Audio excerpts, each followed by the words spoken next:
की जी माणसं या राज्याच्या विकासामध्ये ज्यांनी योगदान दिलेले आहे त्यांच्याविषयी बोलत असताना आदरयुक्तपणा असायला पाहिजे असं माझं निश्चितच मत आहे.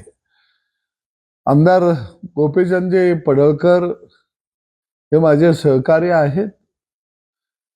निश्चितपणानं त्यांनी जे आदरणीय बापूंच्या विषयी वक्तव्य केलं त्याचं निश्चितच समर्थन होऊ शकत नाही आणि मी करणारही नाही आहे. परंतु त्यांच्या बोलण्याची ही भूमिका का निर्माण झाली याच्याही कुठंतरी तळाशी मुळाशी आपल्याला निश्चितपणानं जावं लागेल. अलीकडच्या काळामध्ये राजकारणामध्ये उथळपणानं निश्चितपणानं पुढे जाण्याची मोठी शर्यत लागलेली आहे.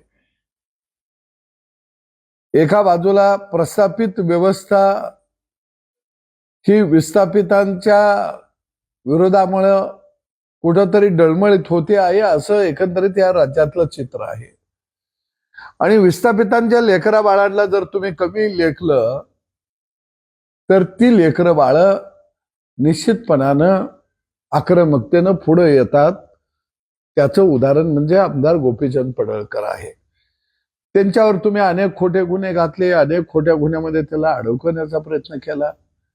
एका लग्नातलं भांडण गावगाड्यामध्ये असे भांडणं होतात लग्नात त्याच्यात आणि मग पोलीस स्टेशनला ते केस स्ट्रॉंग व्हावी मग म्हणून वेगवेगळ्या खोटे नाटे आरोप त्याच्यामध्ये चार्जशीटमध्ये लिहिले जातात.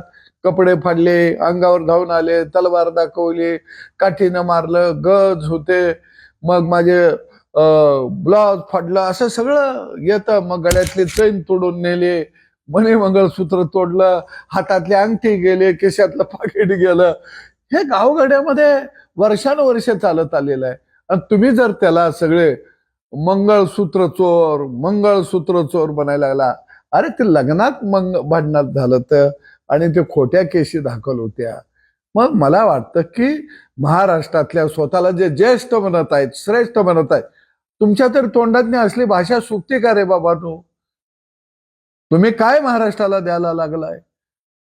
आणि म्हणून मला वाटतं आमदार गोपीचंद पडळकर यांनी सुद्धा काही गोष्टी राजकारणामध्ये पोटामध्ये घालायला शिकलं पाहिजे. सगळ्याच ओठावरती आणून निश्चितपणानं चालत नाही.